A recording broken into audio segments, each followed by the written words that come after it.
Hey guys, welcome back to my channel. I wanted to hop on today and give you guys a combined recap of the last two episodes of Teen Mom Family Reunion. So I was supposed to recap episode 3 last week, but I was in Nice. And then this week, it took me a while to get back into it because I don't know, I'm not really feeling the show. I was so excited for it when it was first announced that it was going to happen. I thought this would be like the good revival that we needed for the franchise, but it is just not coming across that way. Like the show just feels a little bit aimless. I'm not going to lie. Do you guys find that the show seems to lack a little bit of direction? Like they do all sorts of activities here and there, but do the activities really amount to much? Are they really relevant? Are they really tangible? Like, for example, last week they did a little bit of wakeboarding. Is that what it is when you do it all like on the water? But like, okay, congratulations. Like, now what? What tools do you have from there, like to move forward in your life and in your relationships? Nothing really. And then this week, what do? They go and jump on a bouncy castle thing. Okay, congratulations. And they run through it. But now what? Like, what is the purpose of it? It just feels like they just keep throwing activities out there that don't really mean anything for the most part. And I'm not really enjoying that. By the way, you guys, thank you all so much for being here. I'm loving all of your messages. It's so nice to see you. And thanks, Chan, for being here as well. It is amazing. Rachel, enjoy your vacation, girl. Thanks for dropping by. So let's jump into this recap. So if you guys had to average out your rating when it comes to the last two episodes of Teen Mom Family Reunion, what would your rating be out of 10? They've been teasing for a really long time now, Farrah kind of popping up and everything, but even that, we didn't really get that either. You know what I mean? So it's just like, ugh. She says hello, then we like end the episode. Like when it's fine, you know what I mean? Like, come on, give us something. I'm great, Kimberly. Thank you so much for asking.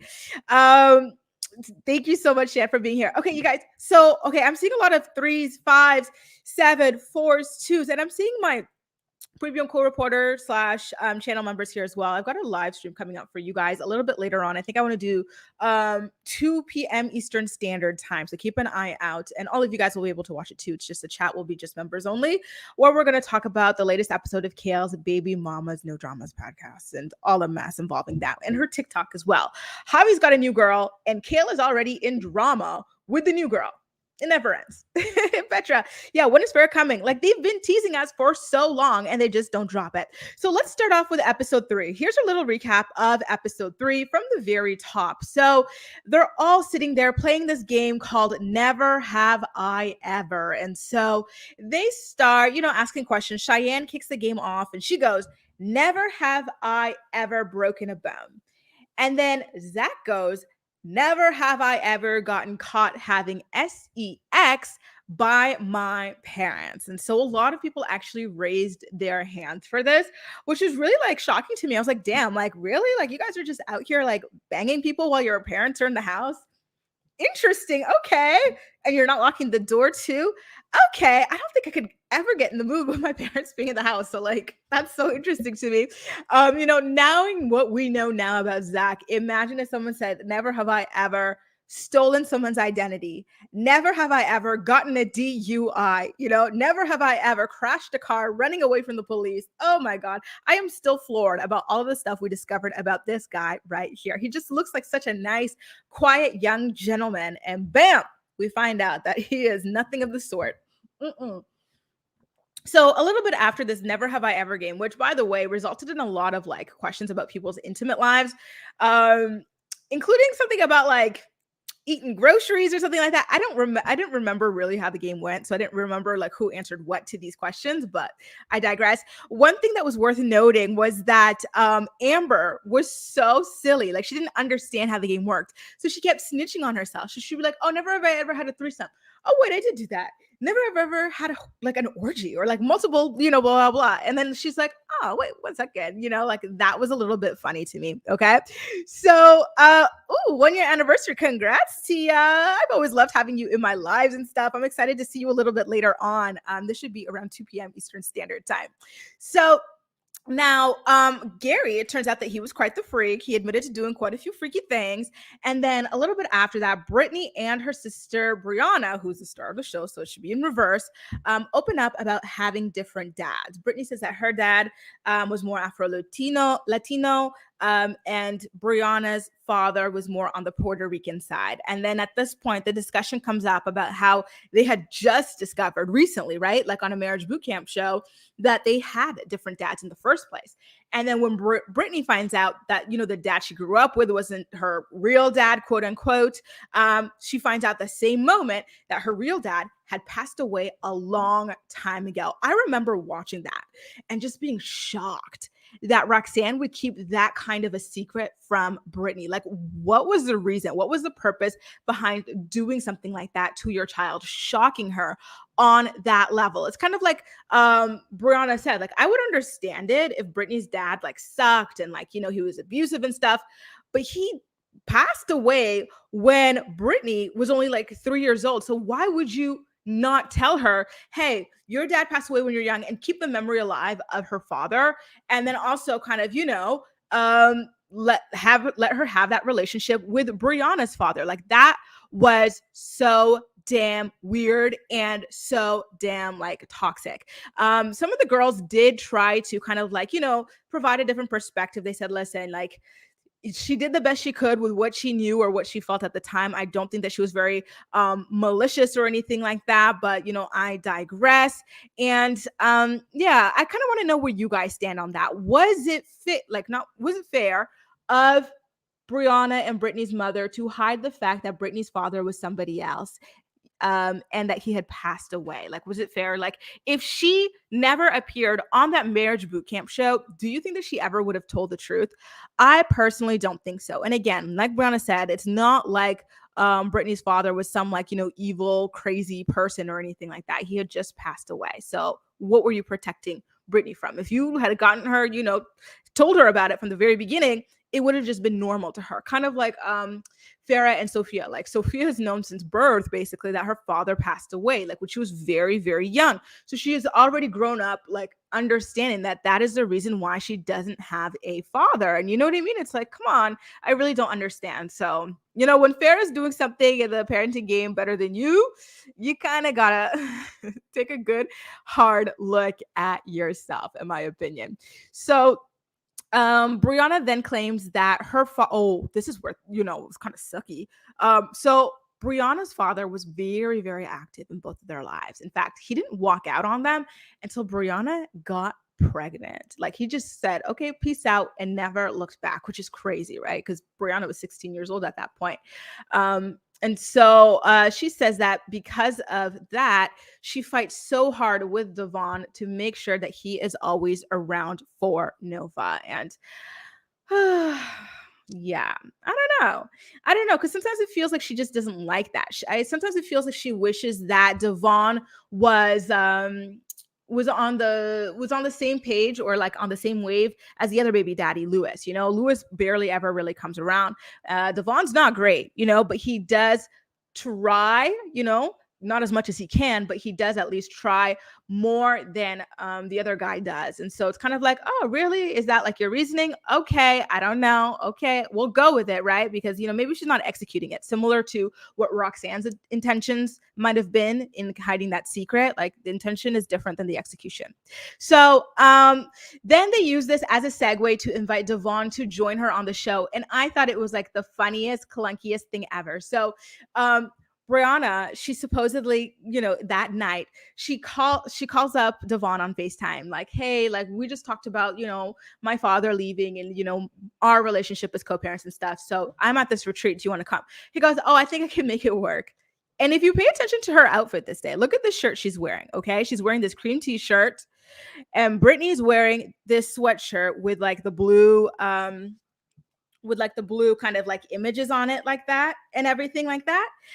So she FaceTimes Devon, and then this is supposed to be the next day that Devon shows up at the house, except it was just so painfully obvious that it was the exact same day. Because look, here he is now popping up at the house, and what is Briana wearing to greet him? the exact same shirt when she's asking, are we going to hug?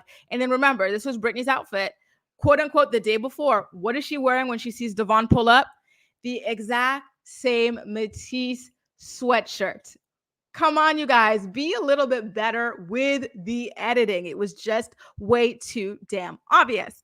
So next, Leah is kind of just sitting out there on the dock talking about her boyfriend and everything. Ashley joins her and she wants to know all of the tea about that new guy that Leah is seeing. His name is Jalen. Leah, she's like, oh, well, like I tried to keep it on the down low before introducing him, which honestly, you guys, is not true. She says that they started seeing each other in February. And then by May or June, I want to say, she already gave an exclusive interview to People magazine. And we've gotten professional photo shoots about their relationship like every month ever since. She's not keeping nothing on the DL, okay? So once, by the way, did you guys also find it a little bit interesting to see Ashley? Ashley's cute. Like, she's a very like little sister vibe to me. So she was trying to give Leah relationship advice a little bit. And I was like, sis, you've been married for a whole, what, like 18 days, 20, 21 days, and you're already considering divorce. So are you really in the position to be giving people relationship advice? I personally don't think so. But again, I'm gonna have to digress. I'm digressing already. So when Devon comes to the place, he decides to tell Briana a little bit of information, and the information is that he is ready to propose to his girlfriend of 7 years, Jasmine. And so Briana, she's quite relieved to hear that that is the news. Actually, not relieved, but surprised, because she was expecting for Jasmine to be pregnant. She's like, oh, the more the merrier. Let's do this, blah, blah, blah. But Devon wants to marry the girl first. And, I thought, I don't know. Like, here's the thing. To me, it's just so kind of sad that we've gotten into just such a culture of people just popping kids out with like whoever, whenever, all these unstable relationships, you know what I mean? And like kids just like being born and then automatically having all of these separate houses and stuff like that, or all these different people coming in and out, to the point where when someone says that they have some news for you about their relationship, your first thought would be that they've got someone pregnant, not, oh, like they are doing this together, this other thing together. I don't know. I think it's because if you follow me on TikTok, I've been doing a lot of reporting over there about the Nick Cannon situation and how disgusting I find what he's doing is with the whole, especially now, 8 kids by all these different women. It's just, I don't know. Like, I really don't like this new culture that we've gotten ourselves into. I think it's very toxic and I think it's very dangerous. But I digress. So, here's what I mean when I'm talking about these useless activities they do that don't really mean anything. So they go wakeboarding for a little bit. It's nice, it's team building, it's fun, but we focused on it for quite a long time and it didn't really result in anything. Okay, like, the girls did a really good job. That's Leah over there, like hanging 10. Briana did a great job, and all the girls did great. The people who didn't really do well were oh my God, I forgot. I think one of them was Bar, and the other one was Devon, I want to say, who didn't do a good job at the wakeboarding, by the way. But the girls totally crushed it. Jade too, and Briana as well. I think Briana was the first one actually to get the hang of this. The 2 guys started and they sucked, and then Briana got the hang of it. So yeah, they do that. And then when they come back, Leah FaceTimes her boyfriend, Jalen. So Jalen is going to be joining us on the show, but he is not there now. So my question to you guys is, what do you think about Leah's relationship with Jalen? I know we don't know too much about it, but do you think that, it's going to be interesting to see him come around? Do you feel like he has genuine intentions with Leah? Like, what do you think about the relationship from what we've been able to get out of it so far? I personally, I don't really have an opinion yet, like outside of like the whole, what I said in my initial video when we were talking about them getting together. I found it very interesting that, someone with all of these accomplishments, who seems to be, based on all of that, and like, him being an attractive person, someone who would be considered pretty, what's the word for this? Quote unquote, desirable or whatever, getting with Leah. Leah's pretty. I will give her that. She's very pretty, but she's a mess, right? Like she cheats on everybody that she gets into a relationship with. She goes through a lot. She's got the TV. Like to me, she's a little bit of a mess. So it is interesting to me that like he would get with Leah of all people. So I'm not saying that he's not trustworthy. I'm just saying that that is very interesting, and I really do wonder what his family thinks of his relationship with her. Speaking of like in relationships where you're like, Leah's sister Oreo actually got married to that other guy. Remember how she got pregnant by that rafting instructor or whatever in Costa Rica? She just got married to him as well, you guys. So yeah. So let me kind of get down here. Let's see what you guys' little comments are here. Sorry, it takes me quite a while. Oh, Marquisa says that she hopes that this will last. Me too. I hope so. Melanie says that she's getting fame seeker vibes from him. I kind of low-key get that too. Like, what kind of like all these photo shoots? Okay. Beatrice says she's unstable. That's the thing. Like, I feel like Leah likes to she's unstable. She sabotages her relationships, I want to say. Taylor says it's weird. No, she was dating this guy named TR Dews as well after Jeremy. So she's always been like, open, down with this world and stuff like that. So you guys, a little bit after that, Leah kind of talks about, how she's cheated in her relationships and been cheated on as well. So she is a little bit worried about, accepting that this relationship could work out and that Jalen can genuinely be a good person. So, I have to say here, Briana starts talking about how Devon's parenting style with their daughter Nova is a little bit authoritarian, where he doesn't take into consideration Nova's feelings. He'll be like, this is the way it goes because I'm big, you're small, I'm right, you're wrong, to quote one of my favorite movies, Matilda. And so she doesn't like that. And she feels like that doesn't work for Nova.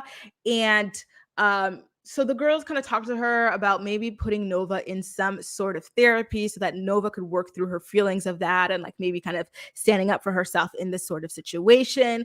And Briana doesn't really like the idea of it. She says, listen, like this is not affecting, I don't feel like it's affecting Nova to the level where I need to do that, which I found, let me sip this water so I could take the picture down. But I found that a little bit interesting because in episode 2, the episode prior to that, she was really pushing for Gary to get his daughter Leah into therapy, right? Like, yeah, what Leah's going through with Amber and everything, of course, it's huge and she does need therapy. But Nova's going through her own things. You don't have to have an Amber as a parent to need therapy. You know what I mean? So I found it very interesting that she was so pro therapy. You have to go when it comes to somebody else's child.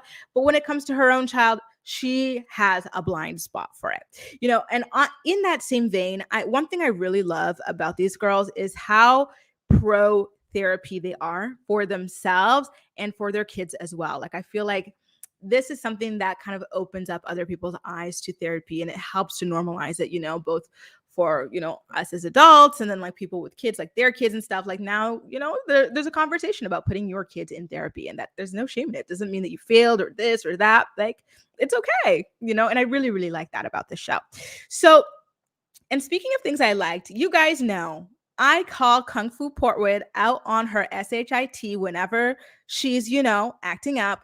But again, like in episode 2, here she is again taking accountability. And, I love it. I love, love, love when people take accountability for their actions and stuff. And so it's nice to see that Amber, she's very open about the fact that her 12-year-old daughter, Leah, wants nothing to do with her. And she talks about how she is, in therapy trying to work on that. Listen, I hope that she is still going and that she is genuinely going to put in the work, because that's all you can hope for, right? It's the best thing for her herself, and it's the best thing for Leah. So I hope that she really is taking it seriously and that things can be fixed in that vein. And then she started talking about all the things she did wrong to make her daughter ashamed of her, to make her daughter not want anything to do with her. And again, I love that she owned it. She owned it. She was honest and she was open. It's not easy. It's embarrassing, right? To have to admit all of this stuff. But she's doing it, in one step at a time. And I really, really do love that for Amber. Like, I have to say, like, in this show, I I'm finding that I like her a little bit more than I do in Team Emoji. And that's not saying much, right? Because I don't really like her at all, Team Emoji. But I'm kind of curious what you guys think. Has this show changed your perception of Amber or anybody else? And is it for the better or for the worse? Again, like I said, Amber is doing a pretty good job on the show. Last time she did an ensemble cast show, it was Marriage Boot Camp. And you guys remember what a complete disaster. And Basket Case she was before, right? Like on that show. So I'm really happy to see. Taylor's asking if Amber sees her son. Yes, she does. She's got like some kind of visitation situation with Andrew going on. Right now, they're actually fighting each other in court because Andrew was withholding the child without giving notice and stuff like that. So yeah, there's a lot. There's a lot. That's the thing, Lovely. Normally she plays victim and stuff like that, but this time it feels like she is genuinely taking accountability. There are no fake tears about it this time, and she's just being honest about what it is that she did. And like Beatrice is saying, I love that she is, accepting it and just being open about it. So here she is again saying that there's no excuse for what it is that she put her daughter through. Now, oh God. Can we get into all of the deflection that Devon got into when he had that little bit of a fight or an argument with Briana?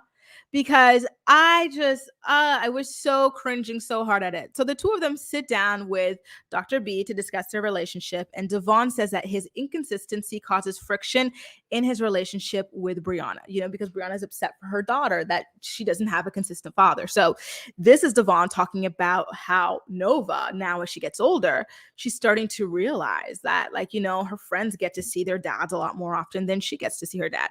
Their dads provide them with things that her dad is not providing her with things, and so Briana starts to tell a story about how Devon promised to be somewhere to pick up Nova and whatnot, and he just flaked on it.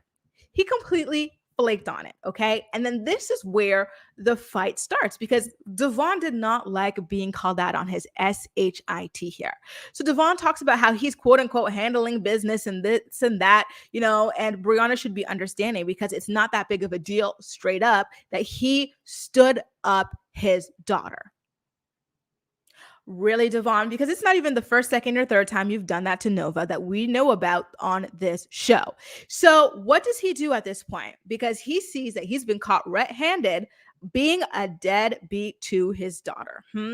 So he decides to kind of change the subject. He decides to deflect from the situation. By the way, you guys, if you want to watch these full episodes of Teen Mom Family Reunion, anything MTV, there's a VPN that I use. I've got an affiliate link to it in the description box down below if you want to check out these shows in full and support the channel as well. So here he is getting ready to deflect, He goes, well, I've been having a hard time being able to be present in my daughter's life because my relationship with her started on a lie. He brings up a story from literally 11, 12 years ago to distract from the fact that he ghosted his daughter the other day. He goes, well, on Briana's episode of 16 and Pregnant, she said, I left the hospital to go play basketball when Noah was born. That wasn't true. Okay, congratulations. But it's true that you ghosted your daughter the other day and that it upset her. And that's why she's secretly telling her mother that she doesn't want to be spending time on your couch. We're going to get to that. Anymore. So what now? What's your excuse for that, dude? Oh, wait, you don't have one. What you're saying actually is that it's not that big of a deal because you really don't care. So then, speaking of the couch situation, Briana then starts complaining about how Devon just does not have a stable home for his daughter. So she's like, listen, where is Nova's safe space when she is over at your house? Great question, right? Where is Nova's safe space when she is over at your house? So then, she kind of elaborates on that. She says, do they make accommodations for Nova? Do they make accommodations for Nova? Okay. Does she have her own room? No. Oh. So it seems as though Devon and his girlfriend live in a 1-bedroom apartment. Listen, that's fine. 1-bedroom apartment. God bless. So many people, it's normal. It's fine. But when you have a daughter, it gets to be a little bit more complicated. So I understand Briana's frustrations about that. But here's the thing. Briana, Nova only got her own room in your house literally like last week, right? Like you just got a house. Like you guys were all cramped up in a 2-bedroom apartment with you, your mother, your sister, and your 2 daughters. So 5 people sharing, what is it, 2 or 3 bedrooms or something like that. Nova did not have her own room with you either until just the other year. Okay, so you needed time to get that situation together. Devon needs time to get that situation together on his end. I do have to say, I felt kind of bad for Nova that she never really had this in either place, but then this is where things get even weirder because, I was like, okay, listen, like 1-bedroom apartment, maybe, I don't know, Devon and his girlfriend, when Nova is over, like they sleep on the couch or something, pull it out and then let Nova have the room. I don't know. That's what I was thinking, because I'll tell you something, over here in Paris, listen, the apartments are tiny. And I have friends who are parents, and one of them, so he's got a 2-bedroom apartment in the third, in Le Marais. So he and his son share a room, and then his daughter has her own room whenever the kids are with him. And then my other friend has a 1-bedroom with like a living room. And so in the living, so the bedroom is his daughter's whenever he has hers, and then the living room is where he sleeps. So I'm like, listen, like you make it work, you make it work, I guess. So I thought that that's what was happening in Devon's situation there. But no, it turns out that she doesn't even have a bed at Devon's house whenever she sleeps over at his place. I'm curious, you guys, how do you feel about that? Does Briana have the right to be upset about that? Listen, to me, it sucks, but like he can only do what he can do, right? Like he at least now is no longer bouncing around between like his family members, his mother, his aunt, his whatnot. Like at least he's no longer doing that. And again, like Brie, you only just got her own room just the other day too. So I don't know. So sorry, I got to read you guys' comments on this. I'm kind of curious about this. If Briana knows, and do the kids even have their own rooms in Briana's new place? Because remember, she's still living with her mom and her sister too. And I know it's a townhouse. So are there enough rooms for everybody to have their own rooms in that house? Briana knows it's typical Devon behavior. Yeah.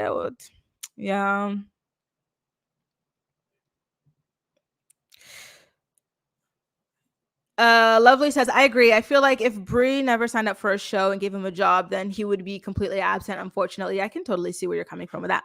BM says it's sad he's ready for marriage, but not being a parent. You know what? In that same vein, BM, one thing I wanted to say, as soon as I heard that this man's daughter does not have a bed at his house, you know what I thought of? Remember when he showed up? Listen, there were 2 Teen Mom. Actually, there's 3 episodes of Teen Mom where I go, why do you have all this stuff and you're broke, right? Like there was a Teen Mom reunion where he shows up in a Burberry like shirt, like a dress shirt or whatever. Like if it's real or whatever, that costs like $1,000. And if it's fake, it's kind of strange, right? That you're walking around in fake Burberry and your daughter doesn't have a bed. Then there's another one where he just shows up all decked out with like a Gucci bag, Gucci hat, and Gucci belt to meet up with Briana somewhere, but he took the bus to go there. So I was like, that's a little strange. Like what is the obsession with flossing with designer items or whatnot when you don't even have the money to give your daughter the most basic essential things? At the time he didn't even have a home either, right? And so you're out here head to toe Gucci or head to toe Burberry. You don't have a home, or you have a 1-bedroom, but your daughter doesn't have a bedroom. Like what are you trying to prove to people? You know what I mean? With all of this designer stuff, when in real life you're living this way. It does not compute to me. I don't understand. And if it's fake, then why are you preoccupied with buying fake designer stuff when you really should be worried about, more important things in your daughter's life, right? Like I just don't understand these sorts of mentalities, but I don't know. Everybody's different, I guess. Everybody's different. Oh, guys, let's get the likes up there, please. Thank you, Shan. Let's rally the troops. By the way, you guys, Shan has an amazing YouTube channel where she talks about pop culture, reality TV as well. I've got a link to it in the description box down below. Go ahead, give her some love. She just did a recap of R8 Real Housewives of New Jersey yesterday as well that you guys are going to love to check out. So Maria Antoinetta says, these poor kids are in the middle of all the conflicts. I feel bad for the trauma it causes them. I agree. Like, it's very, very sad. C says a mattress is 150. He was wearing Gucci last reunion. Exactly, right? Like, come on. So now I poor Nova sleeping on the couch. That makes me really sad for her. So let's get into next. Oh, look who's next, you guys. Corey's back. How do we feel about Corey in general, you guys? I gotta ask. How do we feel about him? Do we like him? Do we not? Here's one thing. He's a really, really good dad. He's really, really involved, especially with all the stuff that, the way that he found out that he missed the first few months of his daughter's life because Cheyenne did not know who the father was. She didn't notify everybody that had the potential of being the father. Instead, she, wanted to pretend that some random person that she was with at that particular moment was the father of her daughter, like, mm, so for him to not hold any kind of grudge or whatever animosity after that, I think is really incredible. By the way, that's exactly what it is, Marquisa, right? Like, Nova probably does need therapy. Like, she's never really had a stable home in either place. Like, even in Brianna's place, it's been way overcrowded, like since she was born, and like so much screaming, so much fight, so much cursing around her. So now, Corey shows up and he wants us to do like some kind of like obstacle course situation. Listen, you see the little race course. I guess that's what they're going to be doing another time, another episode. But you see this little jamboree or whatever bouncy castle thing. It looks so small, but I imagine like doing it in the heat or something must have been exhausting. But I digress. So that's what they have to do, and then the girls all line up. All the BBLs assemble. Getting ready to run and do the obstacle course. Okay, listen, ain't no shame in a BBL or a boob job or a lipo. Not a boob job, that has nothing to do with this, but a lipo or whatever. But it's just so interesting to me when people are more interested in having like the look or the aesthetic of someone who takes good care of their body and is in great shape, but is not actually interested in the health and fitness, right? Like they go and they get these liposuctions, right? Like how many of these girls have it? Brittany had it, Jade had it, Briana had it. You can't see Amber over here because she went to run and hide from the activities, but Amber had a tummy tuck or a lipo, either a tummy tuck and lipo or just a tummy tuck, but she had it as well, and then they have to go and run on this bouncy castle for children. And they were all like, they acted like they've never ran a day in their lives. Sorry, but that was a little bit funny to me. So Briana was the last one picked for the competition. And then she actually decides to do the obstacle course twice. She actually said, listen, I'm going to be a good team sport for my team and do this thing twice. And I'm like, listen, if they picked you twice, if they picked you last, it means that they don't think you'll be a good competitor. So technically you screw your team over by doing it twice. You should let the person who was chosen first do it, right? So it should have been a Macy or a whatever doing the thing twice. But Briana decided, hey, let me go ahead and be a hero. Well, we all see how that turned out, right? So she all of a sudden cannot breathe after she attempts to do it for the second time. She got pretty far. It's just towards the finish line where she ran out of breath. And Cheyenne was so shady. She goes, listen, I don't know if Brianna's being dramatic or not, but look at this. Look at this balloon blow up thing. I've got this, for my children's parties. So did this really like cause her this much distress? And then Brittany was like, you know what? She says she can't breathe. Well, duh, BITCH. You don't do nothing, like you don't exercise. You don't do these physical activities or whatever. And but then it actually was quite serious. Remember, Briana has a health condition. It's called lupus. And so, of course, that really affects your energy levels and everything like that. So doing this twice, was a really big thing. And so, she's complaining about not being able to breathe. So they start driving her somewhere. And then all of a sudden she's, her head starts nodding off and everything like that. And so Brittany is scared. And honestly, I felt horrible watching how scared Brittany was, about Brianna's state of consciousness. She's like, stay with me, stay with us. Briana, wake up. Look at me. She's so desperate, to make sure that Briana is okay. And it was just, oh my God, it was really, really, really, really sad. So so they get her to the hospital eventually. And while she is in the hospital, the rest of the girls kind of just get together for the next situation. But it's not all the rest of the girls, actually. It's the quote unquote OGs. When she said the OGs, I was like, what is Cheyenne doing here? But whatever. I guess they're just talking about the people on the show, Teen Mom OG. So you have Macy, you've got Cheyenne, and you've got Amber over there. One thing I wanted to say is Macy's hair color is so pretty. I feel like I say it all the time whenever people have like red hair like this, but I just love red or auburn or whatever hair. It's just so beautiful. So I was like obsessing over her hair when this scene came on. So they all have to kind of talk to their younger selves or whatever. And again, this is another like exercise that did not seem that impactful. Okay. So they're talking to the younger selves, what they would say, blah, blah. And so, Macy was like, at the time when I got pregnant, I felt like I was not going to do much with my life, blah, blah. And now I want to say that I could still accomplish everything. Listen, can someone I know she finished school. What did she get? She got her associate's degree. So that's good. But what has she done since then? You know what I mean? I guess she's got the t-shirt company, but okay. So now she says, I'm grown now to her younger self. And they did her dirty with this photo because look at Macy's photo. Macy's a cute girl, right? Like, let me go back to her. She's a cute girl. And then they made her stare at this photo. And then they had Cheyenne looking at this photo, this cute glam headshot. And then Amber's photo was really pretty too. Like, what? Like, why did they do my girl like this? So Cheyenne was next. And so, she admits, listen, I was not as young as these people when they had kids, but I felt like I was 16 in my head, like I had a lot of growing up to do. I was like, okay, girl, whatever you say, Jan. And then Amber, she starts talking about how, she lost her smile when her sister passed away. And that made me very sad because I forgot it even happened, like her sister passed away from SIDS when Amber was 5 years old.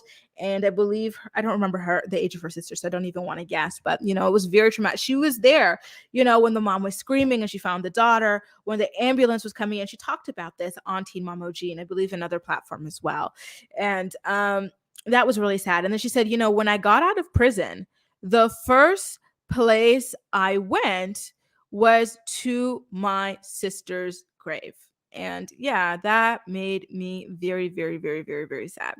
So, here she is. She's kind of crying about her situation and stuff, but I don't know if it's a medication or whatever that she's on. Like, obviously, she's very sad about what happened to her sister, but as usual, there's no actual tears coming out. Guys, do you I don't know, are any of you guys really in knowledgeable on medication and stuff like that? Like I believe Amber has talked a little bit about some of the antidepressants and stuff that she's on and the stuff for borderline personality disorder. Does it stop you from being able to cry? Like I've heard stuff about people even who take just ADHD medication that it turns them into a zombie and stuff. But is that really a thing? Because it's really seeming like, she's just not able to physically cry. So next up, we finally get Farrah. Farrah is in the house, you guys. So she reintroduces herself to everybody watching, and she talks about her daughter and everything. Something that's very interesting I have to say about Farrah is that she looked really nice. To me, she looked really pretty when she came back. She looks a lot better than she does on social media, which is quite ironic because, with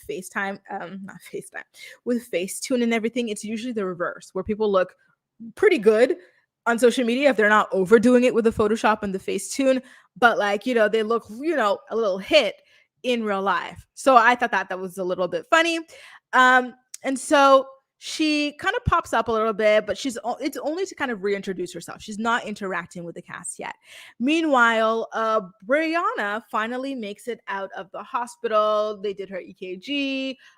They said that her heart rate was very high. She overexerted herself and she was dehydrated as well. So after getting hooked up with the IVs and stuff, she was discharged. Brittany was there the whole day with her, and I thought that was absolutely adorable, you guys. Absolutely adorable. She's such a good sister. And it seemed like she had to wait outside. I guess with COVID, it's very limited who can get into a hospital room or whatever, but she stayed outside that hospital for hours as Briana was recovering. And I'm thinking, would I wait all those hours if my sister was in the hospital after getting a little exhausted from jumping around on a bouncy castle? I really have to think about it, you guys. I probably would have asked, listen, can y'all just put me, I don't know, give me a car, someone get me some food, some In-N-Out burgers or something like that. Like, I'll wait comfortably out here, or can I get like one of these like little hospital hotels or something? You know what I mean? Like, damn, Brittany, you were such a nice sister. So then they get over to the house, but before Brianna comes back to say hi to everybody, Gary starts talking about, he takes a little shot of liquor with the guys, and then he starts telling them about how alcohol makes his nipples hard. I have never heard about this being an actual thing. Is that a thing? Does this happen to anybody else? Because that just made me laugh so hard. One thing about Gary to me is that he seems like a very fun person. Listen, I think he's an annoying person to his family and stuff. Like, I've talked about this ad nauseum about how much he antagonized Amber over the years, how much he antagonized his mother on his being Gary's got special and stuff, and how he does that to Christina sometimes too. But like when it comes to like just hanging out with like other people that he doesn't know, he's a lot like nicer and funnier, And so like it was nice to see him getting along with everybody else. And another thing I want to say too is I thought it was very adorable how happy he was that he was not chosen last for the physical activity thing that they did earlier. In fact, he was actually the first guy chosen for the other team, right? Because Corey chose Macy, and then Macy had to choose a guy, and her first choice for the agility speed thing or whatever was Gary. And Gary was not expecting for himself to be anybody's first choice in that. And he was just so happy. He was like, oh my God, I wasn't chosen last. I was like, this is so cute. It's so sweet. Like, it's just nice, So that was a little, something that made me a little happy for him. So afterwards, Brianna comes back to the house, and she didn't want to change or nothing or take her shower before saying, hello and good night to everybody. She wanted to show off her hospital socks and her little stickers that she no longer needs. So she goes back and she, says, hi, everybody. I just got back from the hospital. And then, Corey obviously feels very bad. He did not know that a bouncy castle would send anybody to the hospital. So he was quite sad about what happened over there. And afterwards, and I think at this point, Brianna, she missed the action. She's back in her room, resting up after everything that went down. And what happens? Farrah pops up. Everyone's just staring at her. There's no smiles or anything. They're all just staring like, what is she doing here? And Ashley's line was very funny to me. She's like, I feel all of a sudden I feel a demonic presence. I was like, Ashley, that is so shady and funny. You don't even know Farrah, right? Like, you were from Young and Pregnant, like, which came out how many years after Farrah? Like you had no interaction with her to be, pressed by her presence. Another thing is, like, listen, Farrah only ever had real beef with Amber and Macy. And the reason why she had beef with Amber is because she was talking crap about Amber's abusive ex. So Amber should probably just say, listen, you were right about that guy. He was a loser and he was a douche, and let's squash this. And then Macy was actually bullying Farrah because Farrah decided to, make a celebrity skin flick. And Macy was like, well, I don't want to be around Farrah because she made this video and it's embarrassing to me and my son to be on a show called 16 and Pregnant with someone who made a skin flick or whatever. I don't want to be associated with it. So, like, you know what I mean? It's like, why does everyone else here act like they've got real, genuine beef with Farrah? To me, that just goes to show you Farrah's impact, her power, all of these people she doesn't even know, that she hasn't even done anything to, have a serious problem with her. They are pressed by her presence. And not only that, but when she got fired, unjustly fired from Teen Mamoji for continuing to participate in the adult, video industry, what happened? She sued Viacom MTV and won. They paid her money. And now here they are running back to her to have her on the show, right? To give them the ratings that they want, because these ratings are not doing well. I think last time I saw the ratings were in the 300 and something thousand or 400,000 or something like that for the last episode 2, I think I want to think, before all of this. So they need her. I'm going to keep an eye out to see if there was well, I don't know. Like, will there be a boost from Farrah being featured for the last 10 minutes? Maybe. But I think next week is when we'll see a real boost now that we know she's finally been introduced to the rest of the cast and everything. And that's going to tell you, how much they need this woman. As much as people don't like Farrah, myself included, you cannot deny the fact that she is the most interesting out of all of these people that they have here. And they desperately need her. Come on. Macy carrying a show, Cheyenne carrying a show. We see how well that's worked out, right? With the ratings already. Anyway, you guys, if you enjoyed the stream, please make sure to give it a thumbs up. That was a recap of episodes 3 and 4 of Teen Mom Family Reunion. Again, if you want to watch the full episodes, I've got a link to the VPN that I use in the description box down below. It is an affiliate link, so you would be supporting the channel if you go ahead and purchase it via that link. Again, thank you so much to Shan and Van for being here to moderate the chat as well. Shan's got an amazing YouTube channel. Don't forget to check it out. I've got a link to that as well in the description box down below. So again, thank you all so much for watching, and I'll see you in my next video. In fact, I'll see you in about an hour and a bit for my channel member exclusive video about Kale's podcast and Kale's TikTok and drama with Javi. They're no longer friends again, you guys. It's a little bit of a mess, but we're going to dig into it. Make sure to sign up for a channel membership to join us in that chat.